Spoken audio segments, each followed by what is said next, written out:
అందరికీ నమస్కారం. మా యొక్క ఈ ఛానల్ ద్వారా న్యాయ సలహాల ద్వారా ఎన్నో వీడియోలు అందిస్తున్నాం. మీరు చూసిన తర్వాత లైక్ చేసి సబ్స్క్రైబ్ చేసి షేర్ చేయాలని కోరుకుంటున్నాను. నా పేరు D Ramareddy, advocate, ex president criminal court bar association, Nampally, Hyderabad, ex public prosecutor, high court, state of Telangana ఉద్యమంలో 2001 నుంచి ఉండి కూడా 1000 కేసులు వేసాం కనుక ఉద్యమకారులు కానీ, పార్టీ సంబంధించిన వాళ్ళు కానీ, నా క్లయింట్లు కానీ, నా ఫ్రెండ్స్ కానీ చాలామంది అడుగుతూ ఉంటారు.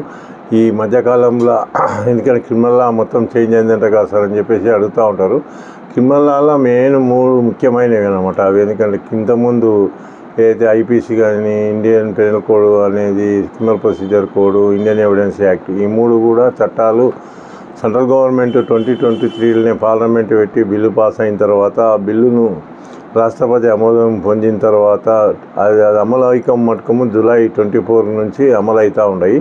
ఈ 3 కూడా ఏవైతే నేరాలు జరిగినావో ఆ నేరాలు జరిగిన దాని మీద బిఎన్ఎస్ కింద కేసులు బుక్ చేసి, ఎందుకంటే వాళ్ళను అరెస్ట్ చేసి రిమాండ్ చేయడానికి దాంట్లో బిఎన్ఎస్ యాక్ట్ అనేది ఇంతకుముందు ఐపీసీ ప్లేస్లో ఒక్కొక్క నేరం ఏదైతే ఉండేనో ఆ నేరాలన్నీ కూడా ఇప్పుడు బిఎన్ఎస్ కింద బుక్ చేస్తున్నాం అనమాట. బిఎన్ఎస్ కింద బుక్ చేసినప్పుడు మనము క్రిమినల్ ప్రొసీజర్ ఫాలో అయ్యి, ఎందుకంటే ప్రొసీజరు అనేది ఇంపార్టెంట్. ప్రొసీజర్ ప్రకారము హౌ టు గెట్ బెయిల్ అనేది కూడా ఎందుకంటే అందులో చెప్పేది.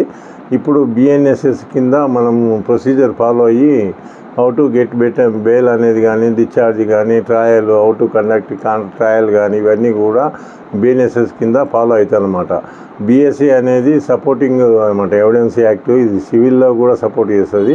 ఇండియన్ ఎవిడెన్స్ యాక్ట్ అనేది క్రిమినల్లో కూడా ఉపయోగపడుతుంది. ఈ 3 చట్టాలను రద్దు చేసి 2023లోనే యాక్ట్ వచ్చింది. బిఎన్ఎస్ యాక్ట్ అని, బిఎన్ఎస్ఎస్ యాక్ట్ అని, బిఎస్ఏ అని. బిఎన్ఎస్ అంటేనేమో భారతీయ న్యాయ సంహిత 2023 యాక్ట్ చట్టం అని అంటున్నారు. అది ఇంకోటి బిఎన్ఎస్ఎస్ అంటేనేమో భారతీయ నాగరిక సురక్ష సంహిత 2023 సురక్ష సంహిత. బిఎస్ఏ అంటేనేమో భారతీయ సాక్ష్య అధినియమం 2023. ఈ 3 యాక్ట్లు కూడా మనము ముందు ప్రిన్సిపల్స్గా ఈ 3 చట్టాల గురించి నేర్చుకోవాలి. నేర్చుకున్న తర్వాత ప్రొసీజర్ని బట్టి మన తర్వాత మనం ఫాలో కావచ్చు. క్రిమినల్లో మెయిన్ ఇంపార్టెంట్ ఈ 3 అనమాట. అందుకో అని చెప్పేసి ఈ 3 కూడా ఐపీసీ ప్లేస్లో ఇంతకుముందు ఐపీసీలో సెక్షన్లు 511 ఉంటుండే. ఈ 511 కుదించేసి ఏం చేసినంటే 358 సెక్షన్స్ పెట్టినమాట. ఆ 358 సెక్షన్లో కూడా ఒక్కొక్క సెక్షను ఒకటి నేరానికి సంబంధించింది అనమాట. ఇప్పుడు దాంట్లో క్రిమినల్ ప్రొసీజర్ కోడ్లనేమో 484 కింద సెక్షన్లు ఉండే. ఇప్పుడు ఇందులో క్రిమినల్ ప్రొసీజర్ కోడ్ ప్లేస్లో బిఎన్ఎస్ఎస్ వచ్చింది కనుక బిఎన్ఎస్లో 531 సెక్షన్స్ వచ్చినాయి. ఆ 531 సెక్షన్లో ఒక్కొక్క సెక్షను ఒక్కొక్క దాంట్లో ప్రొసీజర్ ఫాలో అయ్యి మనం కేసులను వాదించడం కానీ, బెయిల్ పొందడం కానీ, డిశ్చార్జ్ చేయడం కానీ, ట్రయల్ కండక్ట్ చేయడం కానీ, పోలీసు వాళ్ళు కూడా అందులో what procedure they are following అనేది రిమాండ్ కానీ 24 hours లోపల రిమాండ్ చేసిన అతన్ని కోర్టులో ప్రొడ్యూస్ చేయాలని చెప్పి చట్టాలన్నీ కూడా అందులో ఉంటాయన్నమాట. అందుకు బిఎస్ఏ అంటేనేమో ఇంతకుముందు 167 సెక్షన్స్ ఉండేది. ఈ పురాతనమైన సెక్షన్లన్నీ కూడా 170 ఇప్పుడు పెంచారు. 3 సెక్షన్లు ఇలా పెరిగినాయన్నమాట. ఐపీసీ అనేమో 1860లో ఉన్నాయి, బ్రిటిష్ కాలం నుంచి కూడా అది ఉండే. క్రిమినల్ ప్రొసీజర్ కోడ్ ఏమో 1973 నుంచి ఉండే.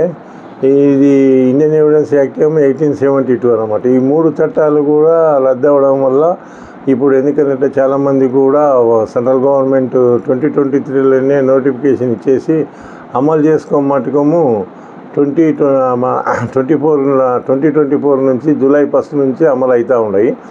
చాలామంది కూడా తెలియదు అనమాట. ఎందుకంటే సెంట్రల్ గవర్నమెంట్, ఎందుకంటే స్టేట్ గవర్నమెంట్ కొన్ని సెమినార్స్ కండక్ట్ చేసి చట్టాలన్నీ కూడా చేంజ్ అయినామని చేస్తే పబ్లిక్లో అవేర్నెస్ వచ్చినట్లయితేనే బాగుంటుంది. వాళ్ళు రెగ్యులర్గా నన్ను అడుగుతూ ఉంటారు ఫోన్ చేసి, ఈ చట్టాలు ఏంటి సార్, ఇవేంటివి, ఇట్లా ఎందుకు చేంజ్ చేశారని కూడా అడుగుతూ ఉంటారు.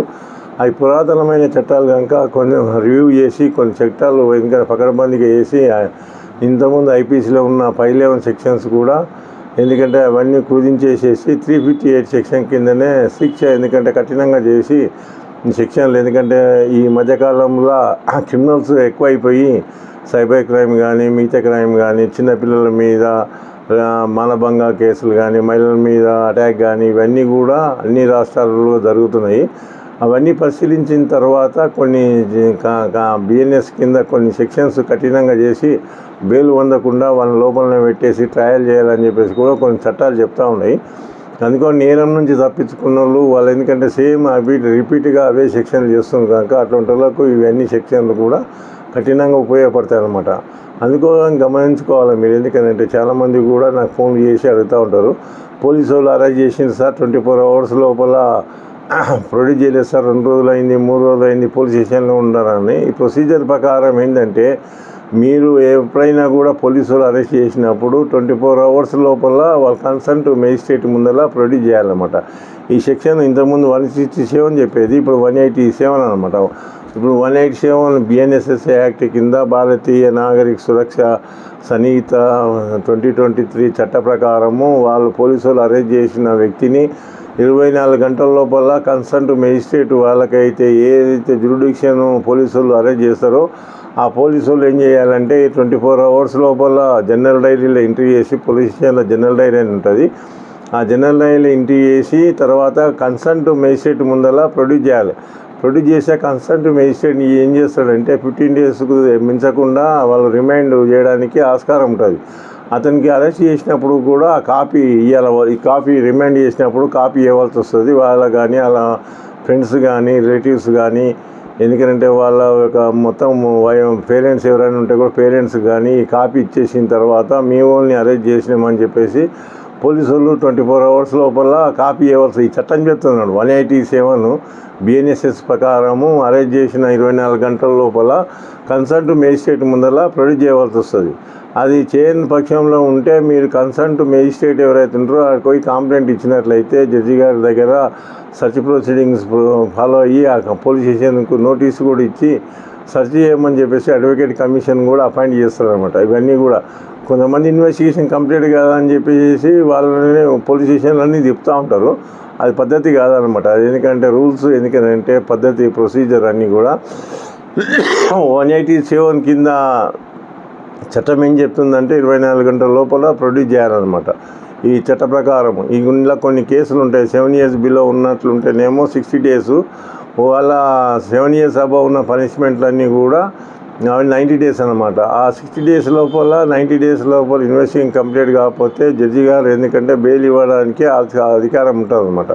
మ్యాండేటరీ బెయిల్ కింద లార్డ్షిప్స్ ఏం చేస్తారంటే ఇప్పుడు ఇన్వెస్టిగేషన్ కాలేనప్పుడు 15 days ఇచ్చిన తర్వాత మళ్ళీ ఇన్వెస్టిగేషన్ కంప్లీట్ కాలేనప్పుడు కన్సర్న్ నోటీస్ ఇచ్చేసి మళ్ళీ తర్వాత దానికి కూడా మళ్ళీ 15 days 60 days లోపల 7 years పనిష్మెంట్ ఉన్నవన్నీ కూడా ఇస్తారనమాట. 60 days లోపల వాళ్ళ పోలీసు వాళ్ళు ఇన్వెస్టిగేషన్ కంప్లీట్ కాలేదని చెప్పినప్పుడు ఆ కేసులో ఏం చేస్తారంటే వాళ్ళు జడ్జి గారు బెయిల్ ఇచ్చి మీకు షూరిటీలు కానీ మీ యొక్క స్తోమతను బట్టి ఎకనామికల్ కానీ అతను స్తోమత బాగాలేనప్పుడు కూడా పర్సనల్ బాండ్ మీద కూడా రిలీజ్ చేయడానికి ఆస్కారం ఉంటుంది. అఫెన్స్ని బట్టి అనమాట. కొన్ని మర్డర్ కేసులు కానీ, రేప్ కేసులు కానీ, మానభంగం కేసులు కానీ, డెకైట్ కేసులు కానీ, డ్రగ్ కేసులు ఇవన్నీ కూడా 90 days లోపల అనమాట.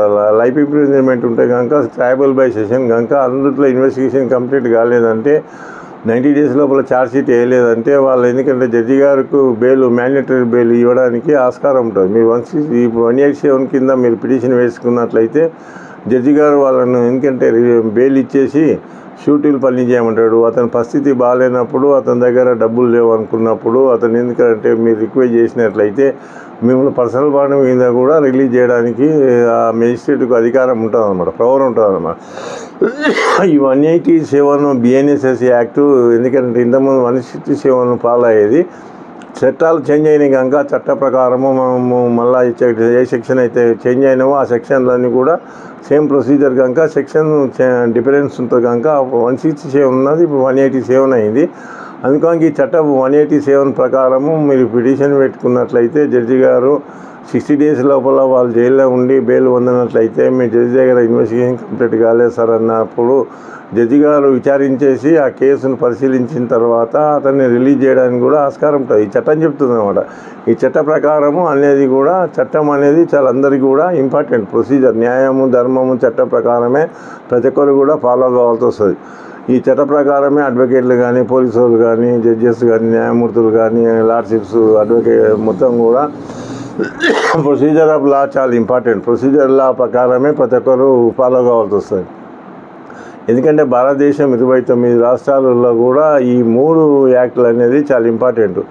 ఇది మెయిన్ ఎక్కువ పేపర్లలో వచ్చేది కానీ ఎలక్ట్రానిక్ మీడియాలో వచ్చేది కానీ చాలామంది కూడా పరిస్థితి ఏంటంటే ఇన్వెస్టిగేషన్ కంప్లీట్ కాలేదని చెప్పి పోలీసు వాళ్ళు ఏం చేస్తారంటే మిగతా కూడా అక్యూజ్డ్ ముద్దాయిలు ఉంటే కూడా వాళ్ళు వచ్చి పట్టుకున్నంత వరకు కూడా వీళ్ళని ప్రొడ్యూస్ చేయరు. పద్ధతి కాదు, ప్రొసీజర్ కాదనమాట. మీరు వాళ్ళని ఇన్వెస్టిగేషన్ కంప్లీట్ 24 అవర్స్లో కన్సర్న్ కోర్టులో ప్రొడ్యూస్ చేయవలసి వస్తుంది. ప్రొడ్యూస్ చేయనప్పుడు ఉంటే వాళ్ళు కావాలనుకుంటే మళ్ళీ మీరు పిటిషన్ పెట్టుకొని పోలీస్ కస్టడీకి అడగడానికి ఆస్కారం ఉంటుంది అన్నమాట. మహిళలను అరెస్ట్ చేయాలనుకున్న వాళ్ళు 18 ఏళ్ళు ఉన్న వాళ్ళు అనుకోండి, వాళ్ళు ఎందుకంటే వాళ్ళని అరెస్ట్ చేస్తే అనుకున్నట్లయితే వాళ్ళని అరెస్ట్ చేస్తే ప్రైవేటు దగ్గర హాస్టల్లో కానీ మిగతా దగ్గర కానీ పెట్టి వాళ్ళు సెక్యూరిటీగా ఉండేసి చేయవలసి వస్తుంది. జైలుకి పంపించడానికి ఆస్కారం లేదన్నమాట. అందుకని చట్టం చెప్తుంది, చట్ట ప్రకారమే మహిళలను అరెస్ట్ చేసినప్పుడు 18 లోపల బిలో ఉన్నోళ్ళు దీనికన్నా హాస్టల్లో కానీ మిగతా ఏవైతే ఉంటో పబ్లిక్ హాస్టల్స్ కానీ మిగతా ప్రైవేటు కానీ గవర్నమెంట్ కానీ ఉన్నప్పుడు అందులో పెట్టేసి ఇన్వెస్టిగేషన్ చేయవలసి వస్తుంది. ఇవన్నీ కూడా రూల్స్ అనేది కూడా ప్రొసీజర్ అనేది కూడా ఇంతకుముందు క్రిమినల్ ప్రొసీజర్ ఫాలో అవుతుంటే ఇప్పుడు BNSS యాక్ట్ ప్రకారము మనం ఫాలో కావాలి. BNSS యాక్ట్ అనేది కింగ్ అన్నమాట. ఇప్పుడు భారతీయ నాగరిక సురక్ష ఎవరైనా అరెస్ట్ చేయనట్లుంటే మీరు జడ్జి దగ్గర పోయి పిటిషన్ పెట్టుకున్నట్లయితే మీరు దాని మీద విచారించేసి వాళ్ళ మీద కన్సర్న్ పోలీసుల మీద యాక్షన్ తీసుకోవడానికి ఆస్కారం ఉంటుంది. ఇవన్నీ కూడా చాలా ఇంపార్టెంట్. 187 BNSS యాక్ట్ అనేది ఈ చట్టం ఏం చెప్తుందంటే 24 గంటల లోపల ఇన్వెస్టిగేషన్ కంప్లీట్ కాకుండా జడ్జి గారి ముందర ప్రొడ్యూస్ చేయమని చట్టం చెప్తుంది. కనుక మీరందరూ కూడా చాలామంది ఫోన్ చేసినా కూడా మీరు చెప్తూ ఉంటారు అన్నమాట. అందుకని చెప్పేసి మీరు 24 గంటల లోపల ఈ పోలీసు వాళ్ళు అరెస్ట్ చేస్తే మీరు ఏం చేయాలంటే కన్సర్న్ మేజిస్ట్రేట్కి పోయి ఒక పిటిషన్ పెట్టుకున్నట్లయితే జడ్జి గారు ఎందుకంటే దాని మీద విచారించేసి వాళ్ళ మీద యాక్షన్ తీసుకోవడానికి లేదంటే వాళ్ళని ఇమీడియట్లీ ప్రొడ్యూస్ చేయమని చెప్పేసి కూడా డైరెక్షన్ ఇవ్వడానికి ఆస్కారం చట్టం చెప్తుంది అన్నమాట. అందుకోసానికి ఇవన్నీ చూసి ఫాలో అవుతారని చెప్పి కోరుకుంటూ అందరికీ నా ధన్యవాదాలు.